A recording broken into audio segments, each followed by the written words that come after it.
Hello, and welcome to the Telesur Map. Fuel theft, including crude oil smuggling, could trigger an energy crisis. It's a question on the table, but beyond the economic impact it's generating, it could also benefit drug cartels, all under the protection of the DEA and also the CA of the United States. We would then be facing a hydrocarbon war. Today we are going to analyze all these scenarios. That's how we'll start.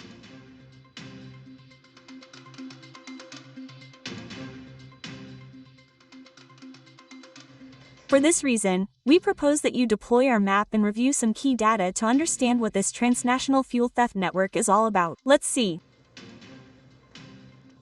We are going to deploy our world map, identifying Mexico with the colors of its flag and also the United States with its flag respectively. And that's because President Claudia Sheinbaum, the one you see on our map, has denounced the existence of a fuel smuggling network linked to the American company Econ Stream, based in Houston, Texas. This company has played a key role in operations for the Monterrey-based company Intensa to function as a front for the Jalisco Nueva Generación cartel for its bikes on our CJNG map. It should be noted that this case involves a ship, the Torm Ingens, which on March 8 unloaded nearly 120,000 barrels of diesel at the port of Ensenada in Baja California without the proper structure to handle flammable hydrocarbons coming from Canada and the United States. The cargo was declared as industrial lubricants, evading taxes and customs controls. In addition to the shipment to the port of Ensenada, Econ organized at least 4 other operations on different occasions to transport cargo from Texas to the port of Tampico, on the Gulf Coast of Mexico. This year alone, it is estimated that the illegal fuel entering the country is valued at more than $20 billion annually. The Mexican president stated that the Attorney General's office has several open investigation files into this crime, and noted that the United States government, through the Department of Justice, has also opened investigations to determine the participation of those involved in this network, but which operates with American companies. In other words, they loot this energy from Mexico, launder it in the United States, in Canada, and resell it again in Mexico. We are talking about money laundering in the presence of the DEA and in the presence of the CIA. What is behind all this movement and this strategy? What is the response? Today we are going to analyze these scenarios with our guests.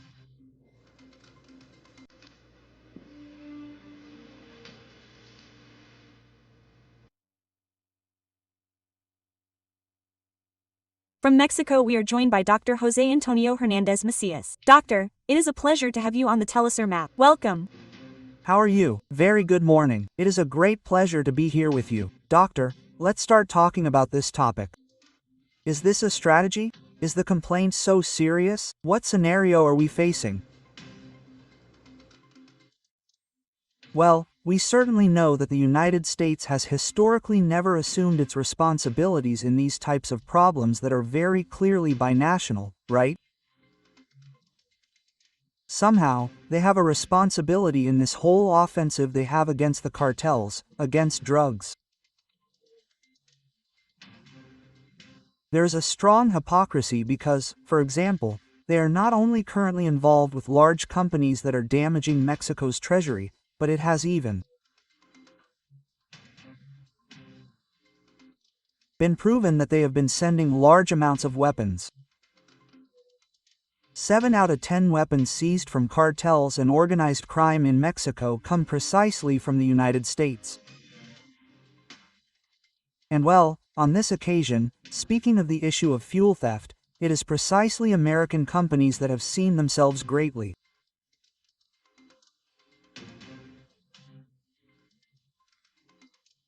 benefited from these types of legal practices, and in the United States, the government does not impose any consequences. There is no criminalization as they do with the Mexican cartels or even the use of the same language, right?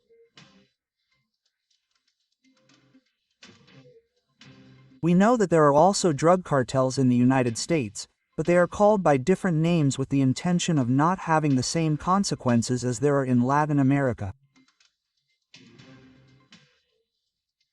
Well, right now we are seeing this binational problem in which American companies have benefited and still have not suffered any type of consequence. There is a strong impact, not only in the economic sphere, but there is also a strong impact on violence and on a social level within Mexico, right? In other words, these cartels operating together with the United States cause an increase in violence, especially within Mexican society, within some specific provinces where these cartels operate, and on a social level there is strong fragmentation within our territory. This also has to do with what our guest, Dr. Jose Antonio Hernandez, also pointed out, the presence of legitimately constituted North American companies, in this case in Texas. But what about the CIA law enforcement alerts? The big question is, how do they do it? Well, without a doubt, both the DEA and the CIA have been involved in these operations on many occasions.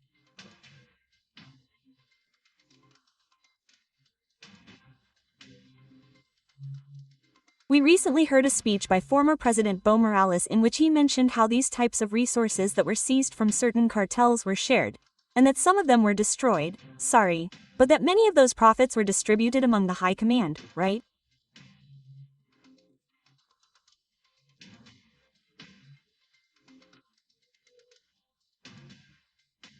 Without a doubt, there is strong complicity within the United States government, which, as I mentioned, maintains a high degree of hypocrisy because, on the one hand, it mentions that there is a war on drugs in Latin America, but on the other hand, internally, its security agencies are accomplices in these illicit businesses.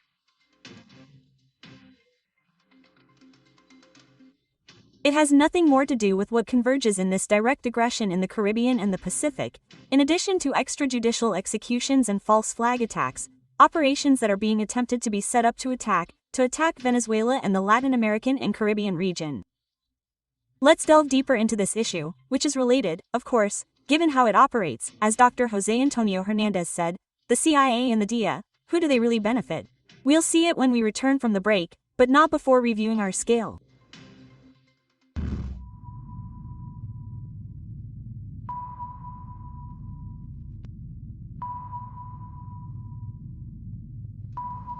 Through the video that we are going to share on the screens of the map, we see the spokesperson for the Russian Foreign Ministry, Maria Zakharova. She is making a statement regarding a question that the media asked her. What did she think about the extrajudicial executions in the Caribbean Sea and the Pacific that the United States was carrying out on fishing boats without there being any evidence that they were transporting cocaine or even fentanyl on these boats, on these speedboats? She was referring to the fact that they must operate directly in New York, in Manhattan. That is the real misfortune, she said, and she revealed or laid bare how the so-called cartels operate, which are actually gangs in the United States under the protection of the intelligence agency, the CIA, and also the DEA. We'll be right back.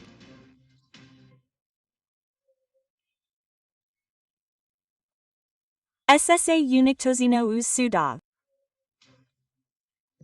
One of those in the Columbia territory, as Washington stands, does not present any negative impact. They found that, in the meantime, it is undeniable that these claims were made to drug traffickers. The TSR announced the possibility of conducting operations in the territory of Venice.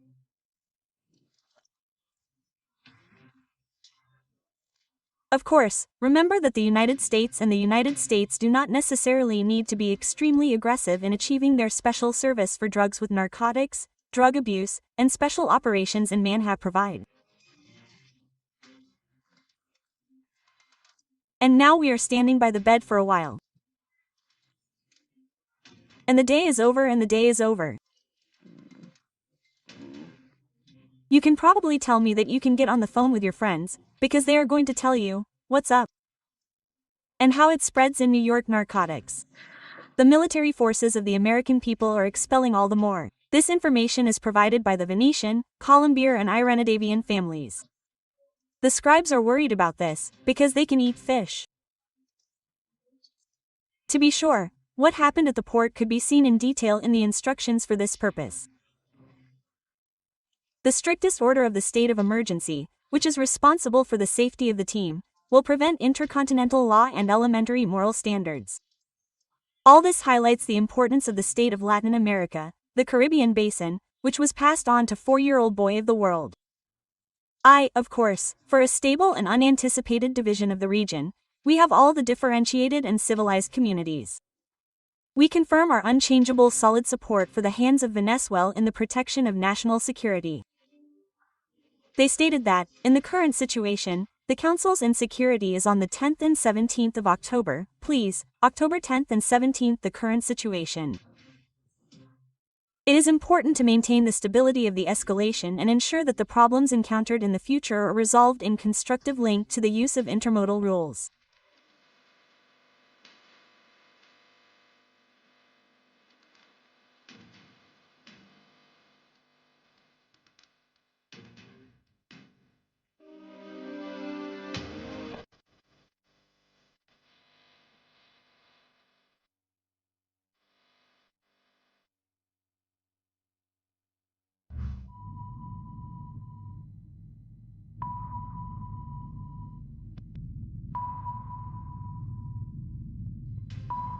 Let's add another element for analysis through photography. What you see on your screens is the map of Trinidad and Tobago, and next to it the Prime Minister of that country. And the fact is that Venezuela has clearly denounced the government of Trinidad and Tobago before international organizations regarding the false flag operation led by the CIA to attack a U.S. military ship stationed on the island and then blame Venezuela in order to justify an aggression against this South American nation. It is the same imperial script as the main ship in the Gulf of Tonquin. Manufacturing a conflict to impose interests foreign to our region, denounced the executive vice president of Venezuela, Delcy Rodriguez. This has led the board of the Ministry of People's Power for Hydrocarbons, as well as its operator PDVSA, to decide to propose to Nicolas Maduro Moros the immediate termination of the Framework Agreement for Energy Cooperation between the Republic of Trinidad and Tobago and the Bolivarian Republic of Venezuela, and that, as a consequence, all gas agreements that the country has with that Caribbean nation are immediately suspended.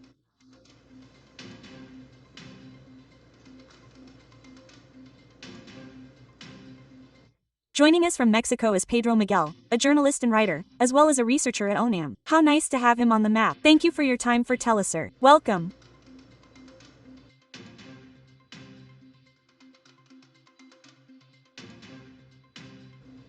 We don't have our guest. Let's revisit this question with our other guest with whom we were just talking a few moments ago, about how the DIA operates, how it carries out all this interference that is part of this fuel theft.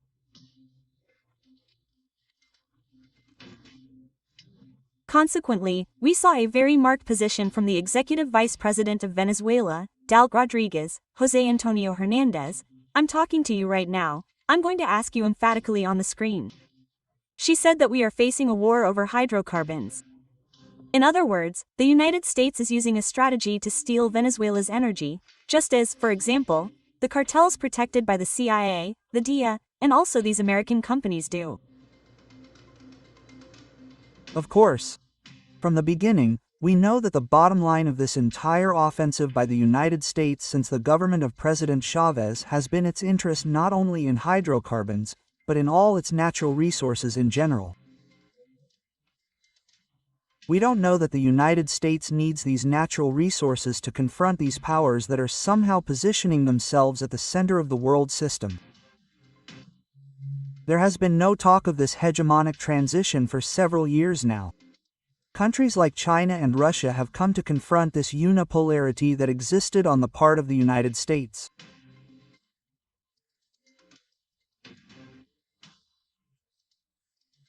So, the United States, under the pretext of human rights, the fight against drugs, and the fight against terrorism, has applied these guidelines against Latin American countries and, of course, against Venezuela, which, let's remember, is precisely the country with the largest oil reserves in the world.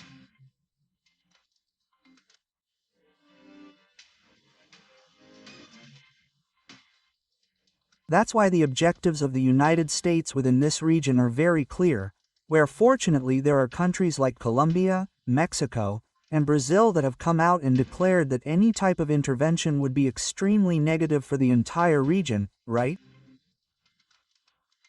In other words, they are committed to the sovereignty and independence of Latin American countries. Let's review another scenario that also shows a position against all this interference that the United States continues to commit. Let's review our legend.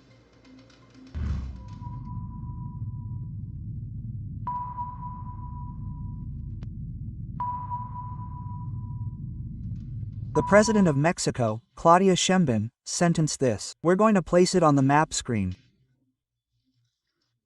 We will never agree to intervention or interference in countries, she said when the United States pointed out that the largest country with cartels is Mexico and that they should act and that they should not protect themselves accordingly.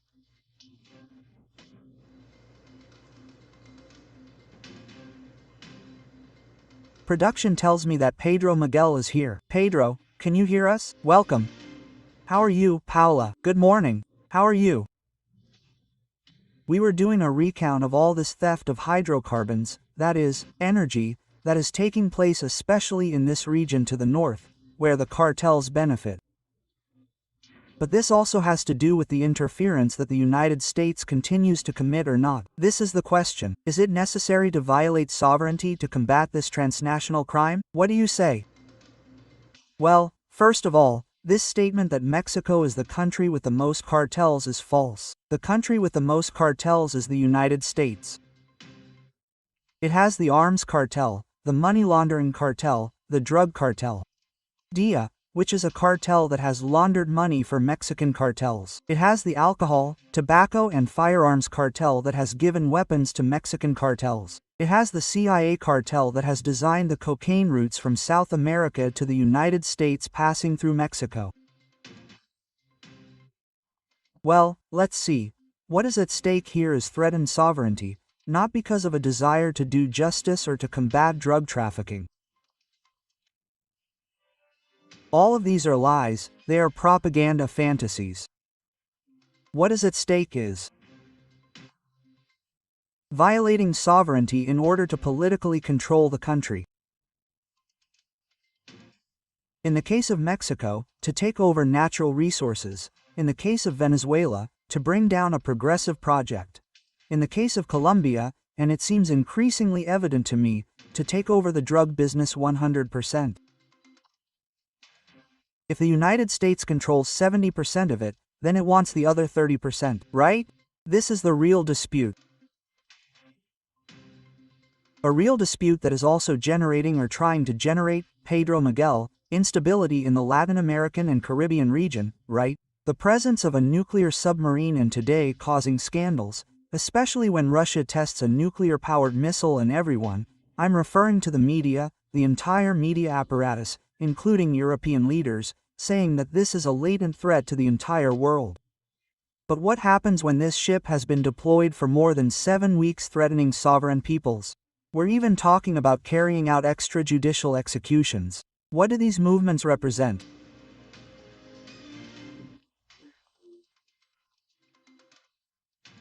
Well, the search for reasons to start a new confrontation, although we have to ask ourselves if the Trump administration is really willing to go to war or set the region on fire, because an aggression against Venezuela, as everyone has said, would be setting the region on fire.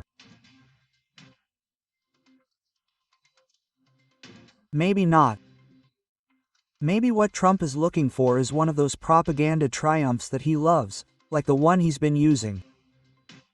He manufactured, for example, by bombing Iran's nuclear facilities, which he said had ended a 3,000-year conflict, right? Like that peace he invented in Gaza, which is not peace, but rather a next chapter in the plundering of the exile and neo-colonial genocide. He is possibly looking to create an episode that will allow him to present himself to his support bases as a reconfirmed hero, right? It is not clear to me that he wants a war. I don't think so. It seems to me that what he is looking for is something spectacular, that will present him as a hero, right? But the problem is that this could get out of hand and a regional fire is a real prospect, a real possibility.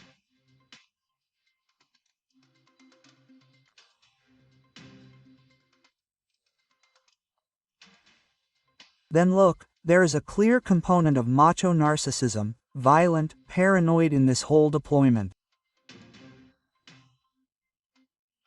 In other words, deploying an aircraft carrier with a nuclear submarine to combat drug traffickers is as grotesque as wanting to kill flies with cannons. I mean, that's not how it's done. But what's more, what all this display is doing is hiding the disinterest, the apathy, the inefficiency of the government in Washington. The problem of addictions in the United States, on the one hand, and, on the other hand, the fact that this is ultimately an internal problem in which Latin America has been involved, but it's their problem. The current opioid addiction crisis was caused by their laboratories, their pharmaceutical companies.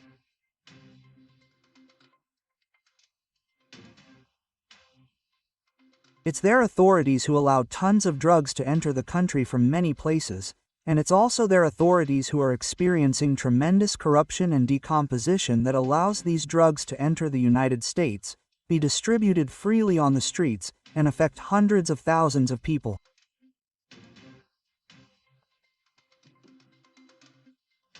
I think there's also a desire to cover up all this. There's another of the key points that Pedro Miguel shares with us. I'd also like to thank Jose Hernandez Macias for joining us today with his valuable analyses for our viewers of the map. Thank you for your time for our multi-platform. The program ends and we will review our vectors.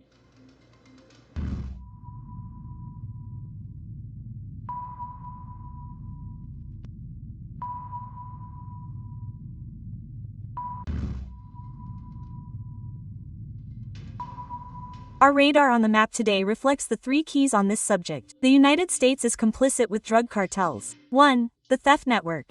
The theft of fuel and the smuggling of crude oil from Mexico are sources of income for the activity that benefits the drug trafficking cartels, but they do it hand in hand with American companies, that is, they operate by stealing energy and laundering the assets in Texas. In the eyes of the DEA, the largest cartel in the world is the one that feeds crime because it is the big business, the profit that they do not want to let go.